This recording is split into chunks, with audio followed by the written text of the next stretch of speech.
کلمے سے بڑا نہ ہو، کوئی ازم اسلامی ازم سے بڑھ کے نہ ہو۔ اب اس کے لیے طریقہ اللہ کے رسول نے کیا طریقہ اختیار کیا، یاد رکھیے، اللہ کے رسول جس معاشرے کے اندر مبعوث کیے گئے وہ معاشرہ اس زمانے کا بدترین لوگوں پہ مشتمل تھا۔ یعنی دنیا کی کوئی ایسی برائی نہ تھی جو قریش مکہ کے اندر نہ ہو، دنیا کا کوئی ایسا فساد نہیں تھا جس میں وہ ملوث نہ ہو۔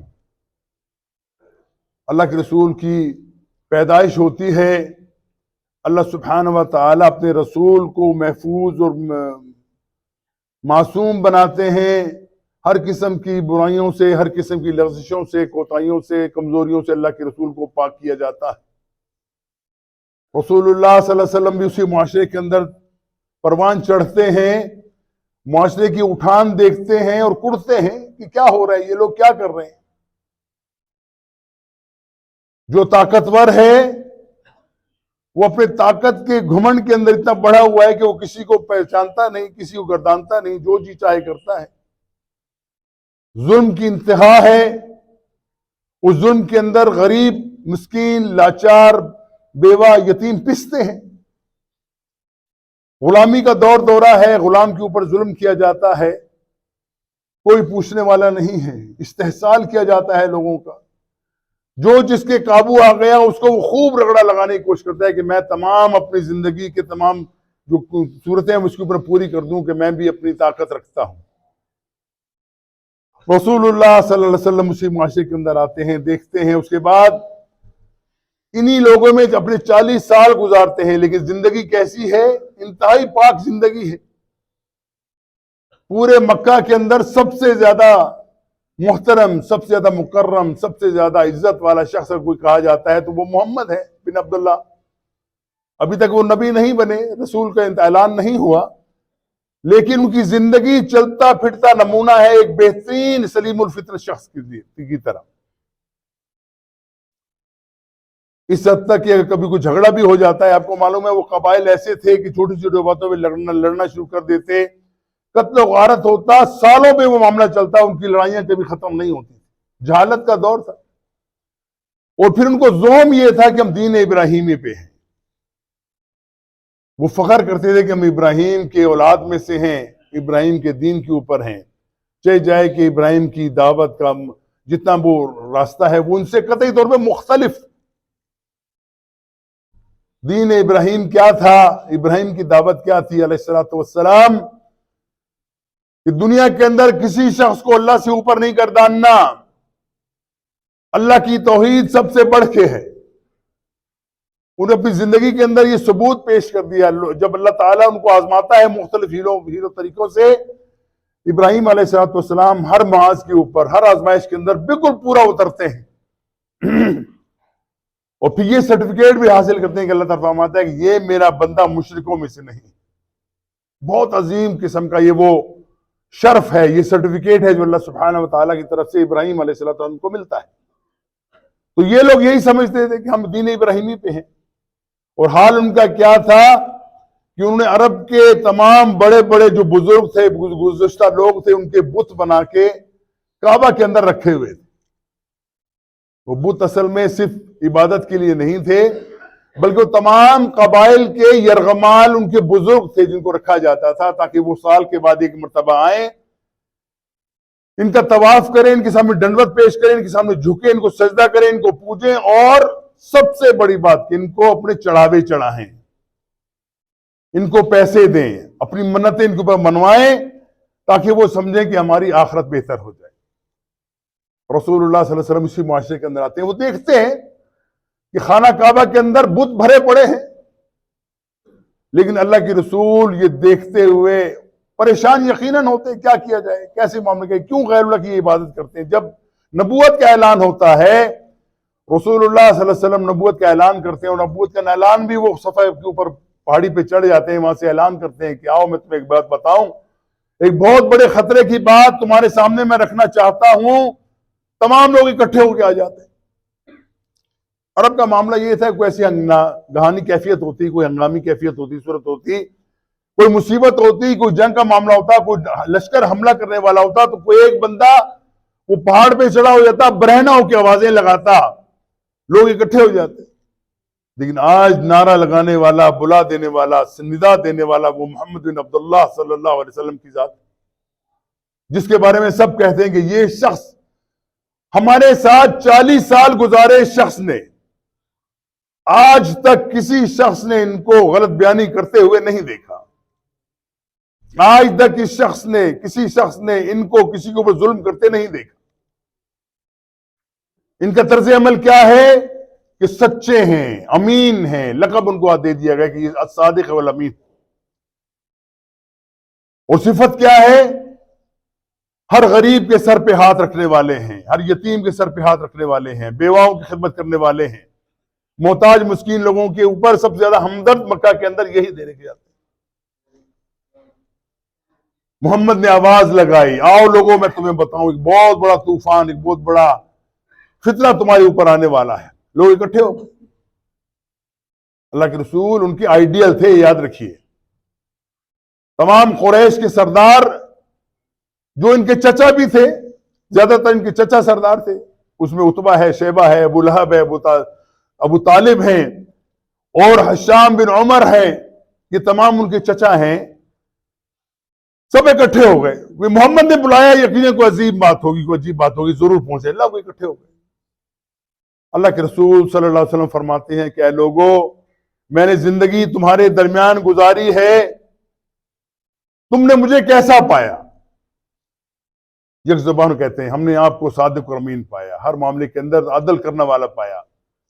کہنے لگے اگر میں تمہیں یہ کہوں کہ میں اس پہاڑی کے پیچھے ایک لشکر دیکھ رہا ہوں جو تم پہ حملہ کرنے والا ہے، کیا تم میری بات کا یقین کر لو گے؟ سب کہنے لگے ہاں محمد، ہم یقین کر لیں گے کہ آپ نے کبھی جھوٹ نہیں بولا. پھر اللہ کے رسول فرمانے لگے تو لوگوں آگاہ ہو جاؤ، میں تمہیں خبردار کرتا ہوں کہ جن معبودوں کو تم اللہ کے علاوہ پوچھتے ہو وہ تمہیں کوئی فائدہ دینے والے نہیں، وہ تمہیں کوئی نقصان نہیں پہنچا سکتے، کوئی فائدہ نہیں پہنچا سکتے. ایک اللہ کی عبادت کرو، وہی تمہارا کارساز ہے، وہی تمہارا مشکل کشا ہے، وہی تمہارا حاجت روا ہے، وہی تمہاری بگڑی بنانے والا ہے، وہی تمہاری بگڑی اور کشتی کو پار لگانے والا، اس کے بعد کوئی تمہارا کارساز نہیں. اب یہ بات سننا تھی کہ وہ تمام لوگ جن کے نزدیک محمد علیہ السلام آئیڈیل شخصیت تھے، سب لوگ ان کے مخالف ہو گئے، بد دعائیں دینے لگے. اور ان میں سب سے سرخیل جو تھا وہ عتبہ، شیبہ اور ابو جہل، جس کا نام ابو جہل دیا گیا. وہ عمرو بن الشام اس کا نام تھا، وہ رسول اکرم صلی اللہ علیہ وسلم کا چچا تھا. بد دعائیں دی کہ محمد تو نے یہ کیا کہہ دیا، تو نے ہمارے خداؤں کو برا بھلا کہہ دیا، جن کی ہم عبادت کرتے ہیں تو ان کی بے عزتی تم نے کر دی، یہ تو نے کیا کہہ دیا. اس دن کے بعد محمد علیہ السلام مکہ کی سرزمین کے اوپر یوں ہو گئے جیسے ان کا کوئی جاننے والا نہیں. اجنبی بن گئے، بلکہ اجنبی نہیں بنے، بلکہ ان کے ساتھ ان تمام اپنے قریبی رشتہ داروں کی شدید قسم کی دشمنی کا معاملہ ہو گیا. ہر معاملہ ہر بندہ ان کے ساتھ دشمنی کرتا ہے، ہر بندہ ان کو برا سمجھتا ہے، اور اس کو منع کرنے کی کوشش کرتا ہے کہ محمد تم اس چیز سے باز آ جاؤ، تم ہمارے معبودوں کے خلاف کوئی بات نہ کہو،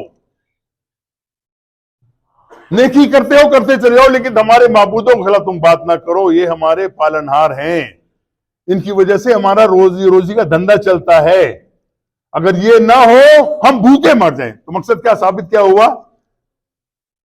ان کے عقیدے میں سب سے بڑی خلل یہ تھا کہ ان کی تمام روزی کا دھندا جو ہے وہ ان بتوں کی وجہ سے چلتا تھا. لوگ چڑھاوے چڑھاتے تھے، وہ یہ تمام قریش مکہ کے پیٹ میں جاتا تھا. اللہ کے رسول صلی اللہ علیہ وسلم مدینہ میں 10 سال رہتے ہیں، اور 10 سال اللہ کے رسول کو پیشکشیں کی جاتی ہیں، اللہ کے رسول کو مختلف قسم کے لالچ دیے جاتے ہیں کہ یہ مان لو، وہ مان لو، یہ کر لو، وہ کر لو، اپنی اس دعوت سے باز آ جاؤ اور ہمیں کوئی اعتراض نہیں. صرف یہ نہیں، رسول اللہ صلی اللہ علیہ وسلم سے محبت کرنے والوں میں ابو طالب سب سے آگے ہیں، بڑھ کے ہیں، چچا ہیں ان کے. ابو طالب کو بھیجا جاتا ہے کہ جاؤ ابو طالب، ہمارا بھی بھتیجا ہے، تمہارا بھی بھتیجا ہے، جاؤ اس کو تم سمجھاؤ کہ یہ ہمارے معبودوں کے خلاف بات کرنا چھوڑ دے، پیشکش ہم کرتے ہیں.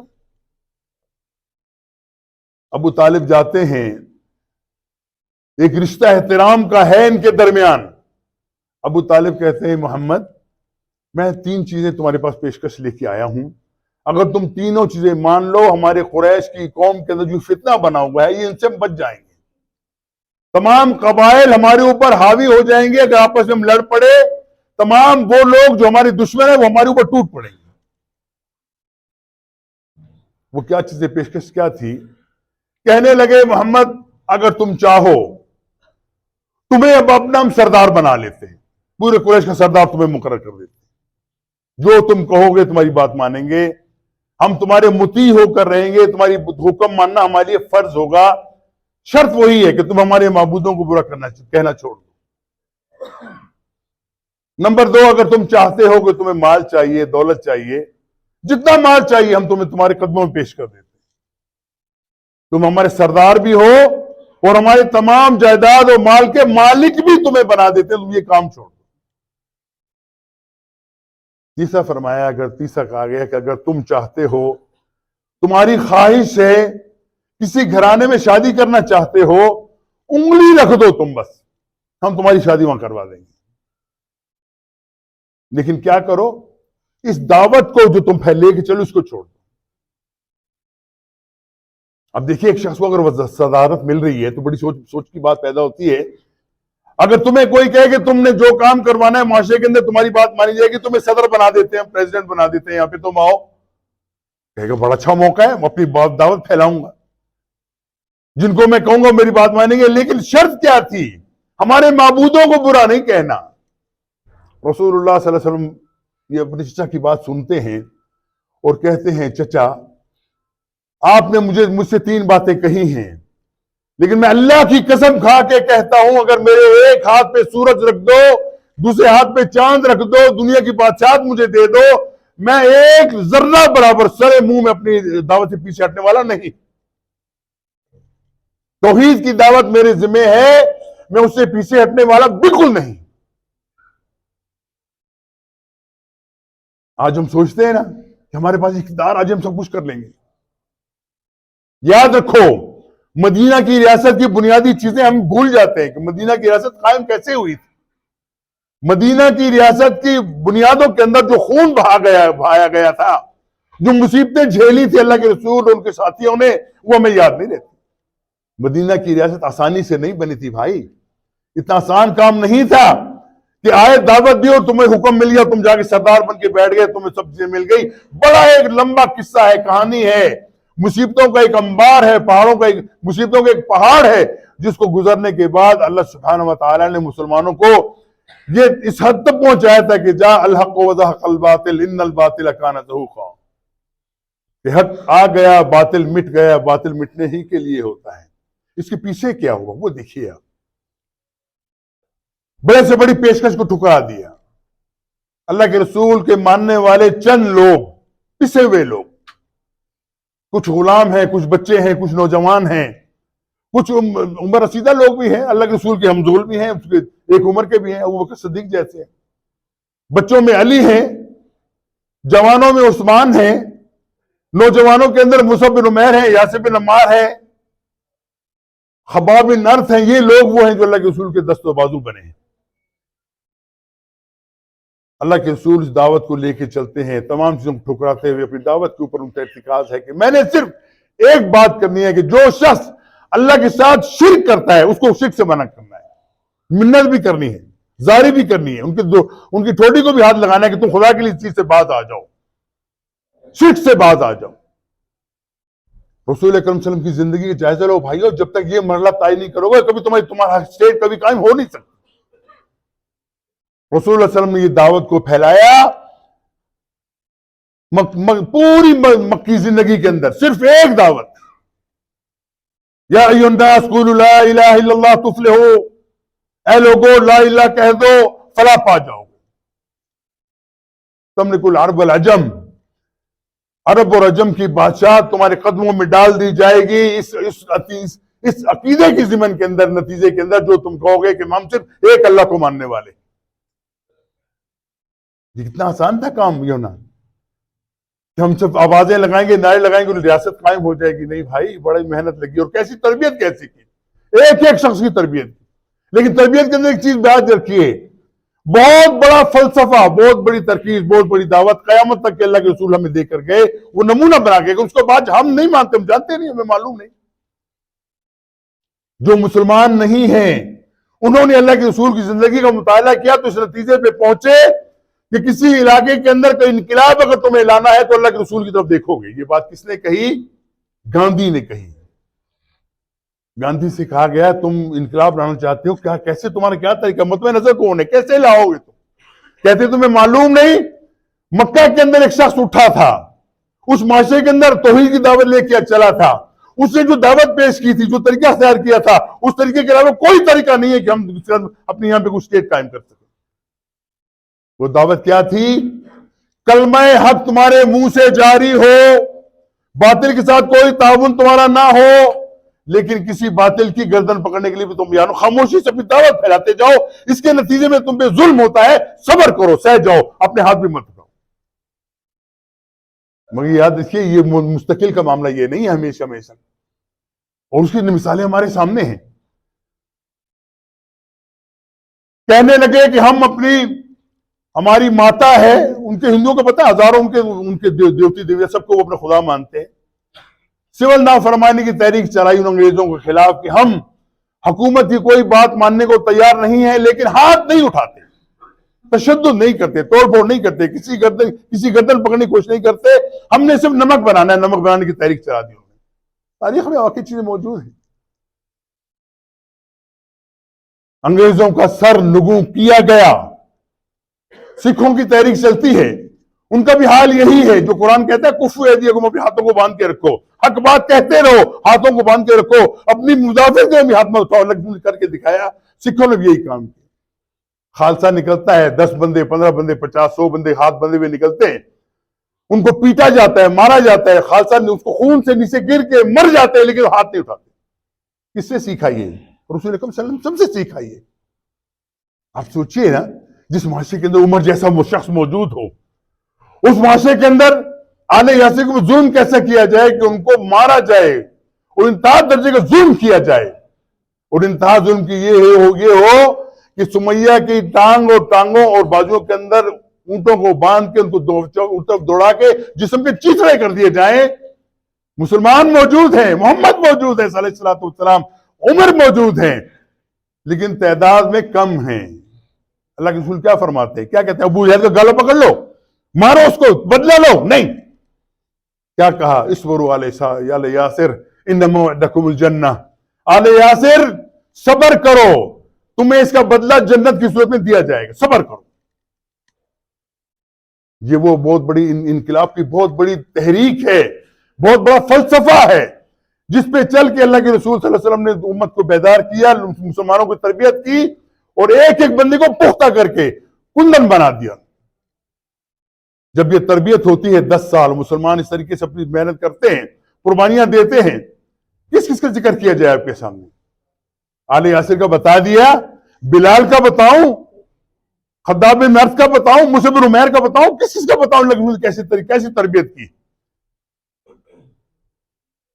مصعب بن عمیر آتے ہیں اللہ کے رسول کے پاس, حال کیا ہے؟ برہنہ ہے, ایک چھوٹا سا چیتڑا اپنے سطر چھپانے کے لیے رکھا ہوا. اور مصعب بن عمیر کون ہے؟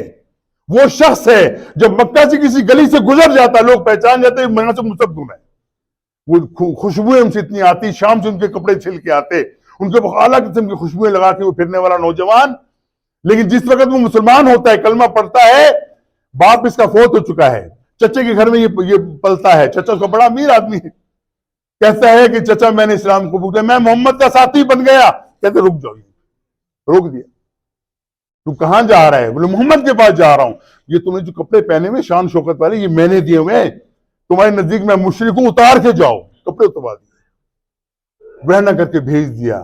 اللہ کے رسول کو دیکھتے ہیں, کیا سوچے اللہ کے رسول کے دن پہ کیا گزری ہوگی. بلال کا دیکھیے, ابو جہل نے ان کو لٹا دیا, انگارے سرخ کیے, اس کو لٹا دیا, کمر کے پاس لٹا کے اس کو پٹائی شروع کر دی. ان کے جسم سے چربی نکلتی ہے, اس سے انگارے خشک ہوتے ہیں, سرد ہو جاتے ہیں. لوگ دیکھ رہے ہیں سب, بلال کے ساتھ کیا ہو رہا ہے. یہ ہے تربیت کا نظام جو اللہ کے رسول نے کیا اپنے ساتھیوں کے ساتھ. لیکن بلال کیا کہتے ہیں؟ اللہ حد, ایک اللہ کو ماننے والا ہوں, ابو جہل میری زندگی میری جان کے اوپر تیرا تسلط ہے، جو چیز کر لے، لیکن میرے دل کو تبدیل نہیں کر سکتا۔ دل نے وہی کہنا ہے جو میں نے اللہ کے رسول سے سیکھا ہے۔ ایک اللہ کی توحید کے علاوہ میں کسی کو ماننے کو تیار بالکل نہیں۔ کس چیز سے بات کریں؟ اللہ کے رسول اپنی بات دیکھ لیجیے، کتنا رسول اللہ علیہ وسلم کو خود اپنا ٹارچر کتنا کیا گیا۔ چادر ڈالی جاتی ہے اللہ کے رسول کی گردن کے اندر، لپیٹا جاتا ہے، آنکھیں ابل کے باہر آ جاتی ہیں۔ قریب ہے کہ اللہ کے رسول جو ہیں وہ دنیا سے رخصت ہو جائیں، لوگ آ کے بچاتے ہیں اور کہتے ہیں کہ تم اس آدمی کو اس لیے مارنا چاہتے ہو، یہ کہتا ہے کہ تمہارا صرف اللہ ایک ہے، یہ جرم ہے اس کا۔ اسی کا نتیجہ ہے جب اللہ کے رسول صلی اللہ علیہ وسلم یہ تربیت کے انتظام سے لوگوں اپنے لوگوں کو گزارتے ہیں، ایک ایک بندے کا ایمان اپنے اعلیٰ درجے کے اوپر محسوس ہوتا ہے۔ تعداد نہیں ہے کچھ بھی، 313 لوگ ہیں صرف۔ قریش مکہ کہتے ہیں کہ کیا کیا جائے، یہ بڑھتے چلے جا رہے ہیں، جتنا ظلم کرو یہ پرواہ نہیں کرتے، آتے کے ہاتھ میں اٹھاتے۔ ایک مرتبہ ایک شخص نے، ایک مسلمان نے اللہ کے رسول کی حکومت اولی کر کے ابو جہل کو تھپڑ دے مارا۔ یہ تربیت کا میں بتا رہا ہوں کیا طریقہ تھا، اللہ کے رسول کا طریقہ کیا تھا۔ اللہ کے رسول نے 40 دن سے مقاطع کیا تو اس سے بات نہ کرے، اس نے میری حکومت اولی کی ہے۔ وجہ کیا ہے؟ یہ ہمیں نظر اللہ کے رسول کی یہ سیرت نظر نہیں آتی۔ یہ وہ تربیت ہے جس کے نتیجے کے اندر جب لوگوں کی پٹائی ہوتی ہے، تشدد ہوتا ہے، معاشرے کے اندر لوگ ایسے موجود ہیں جو جانتے ہیں سچ کہ یہ بندہ ہے سچا، ظلم کر رہے ہیں ہم لوگ لیکن یہ ظلم نہیں ہونا چاہیے، یہ بندے نیک ہیں، کسی کا حق نہیں مارتے، یہ لوگ کسی کی زیادتی نہیں کرتے، گالی گلوچ نہیں کرتے، کسی کا ظلم نہیں کرتے۔ یہ لوگ ایک بات کہتے ہیں کہ ایک اللہ کو مانو، بس ہماری کوئی دعویٰ نہیں ہے۔ وہ دل جو ہیں وہ فتح ہو رہے ہیں آہستہ آہستہ، سامنے بڑھ کے لوگ نہیں آتے، لیکن دلوں کے اندر ان کی ہمدردیاں پیدا ہو چکی ہیں۔ معاشرے کے اندر لوگ سمجھ چکے ہیں کہ یہ لوگ حق راستے پہ قربانیاں دینے والے لوگ ہیں، زیادتی کرنے والے لوگ نہیں ہیں۔ یہ دل فتح کرنا ہی ہے، جو دلوں کو فتح کر لے وہی فاتح زمانہ۔ یہ اللہ کے رسول کو تربیت بتائی، جو کس نے بتایا؟ اللہ کے رسول کے بارے میں آتا ہے وما ينطق عن الهوى، اللہ کے رسول اپنی خواہش نفس سے نہیں بولتے، صرف وہی کہتے ہیں جو اللہ کے اوپر، اللہ کے رسول کے اوپر، اللہ کے رسول جو وہی کی جاتی ہے وہی بولتے ہیں۔ یہ تمام تربیت اللہ کے رسول کی اللہ خود کر رہے ہیں، اس طریقے سے کرو۔ پھر وہ وقت آتا ہے 1000 کے مقابلے میں 313۔ اس سے پہلے مسلمانوں کا حال کیا ہے کہ پٹائی کرواؤ، خاموش رہو، تمہاری آنکھوں کے اندر سلائی پھیر دی جائے، اندھا کر دیا جائے، نابینا کر دیا جائے، خاموش رہو، جواب نہیں دینا تم۔ یہ فیز ہے سلم انقلاب کا۔ انقلاب کا یہ پہلا فیز ہے کہ جس کے اندر تم نے اپنے آپ کو ثابت کرنا ہے، اپنے ایمان کو مضبوط کرنا ہے، لوگوں کے اندر ثابت کرنا ہے کہ ہم حق بات کہنے والے ہیں، اس سے پیچھے ہٹنے والے نہیں ہیں۔ ہماری گردنیں پر اتر سکتی ہیں لیکن ہم اپنی حق سے بات سے پیچھے ہٹنے والے نہیں ہیں بالکل۔ جب یہ 313 میدان کارزار میں اترتے ہیں، اللہ کے رسول استغاثہ کرتے ہیں، دعا کرتے ہیں، یا اللہ یہ میری پونجی ہے، میری کمائی ہے 10 سال کی، میں نے محنت کر کے ہی چند لوگ اللہ کی توحید کے میں نے بنائے ہیں، تیری حکم سے بنائے، تیری ذات سے بنائے، تو نے توفیق دیا، یہ سب معلوم ہوا ہے۔ آج اگر ان کی تو نے مدد نہ کی تو قیامت تک تیرا کوئی نام لینے والا دنیا کے اندر موجود نہیں ہوگا۔ جنگ ہوتی ہے، جنگ بدر، جس کے اندر اللہ کے رسول کے ساتھ چند گھوڑے ہیں، چند تلواریں ہیں، باقی نہتے لوگ ڈنڈے لیے ہوئے ہاتھ لوگ بیٹھ کھڑے، ان کے مقابلے کے اندر 1000 لشکر جرار ہے قریش کے سرداروں کا۔ جنگ ہوتی ہے، اللہ تعالیٰ کی نصرت آتی ہے، ان کفار کو یہ نہتے لوگ شکست دے دیتے۔ بھائی اتنا آسانی سے نہیں ہوا یہ۔ اس کے بعد ریاست مدینہ کا، اللہ کے رسول وہاں سے ہجرت کر کے آتے ہیں، جنگ ونگ ہوتی ہے، سب معاملہ ہوتا ہے، مدینہ کی ریاست قائم ہو جاتی ہے، لیکن اس کے پیچھے جو تمام معاملہ آپ دیکھ لیجیے کتنی محنت کی اللہ کے رسول نے، اور اسی محنت کے نتیجے کے اندر ایک ایک بندہ ایسا ہوتا ہے۔ پھر ان کی آپ تربیت کا اندازہ کہ پھر ان کی زندگی دیکھیے۔ چھوٹی سی مثال میں آپ کے سامنے رکھتا ہوں۔ رسول اللہ صلی اللہ علیہ وسلم مکہ سے ہجرت کر کے مدینہ آتے ہیں۔ مدینہ میں اس سے پہلے مصعب بن عمیر کی وجہ سے وہاں پہ مسلمانوں کا ایک مجموعہ بن چکا، گروہ بن چکا وہاں پہ، جو پکے مسلمان ہیں، جن کو انصار کہا جاتا ہے۔ جب مکہ سے مہاجر وہاں سے پہنچتے ہیں، انصار اپنے گھروں کو کھول دیتے ہیں، جس کا جی چاہے جہاں مرضی رہو، جس کو جی چاہے، ہم اس کی حق کی مدد کرتے ہیں۔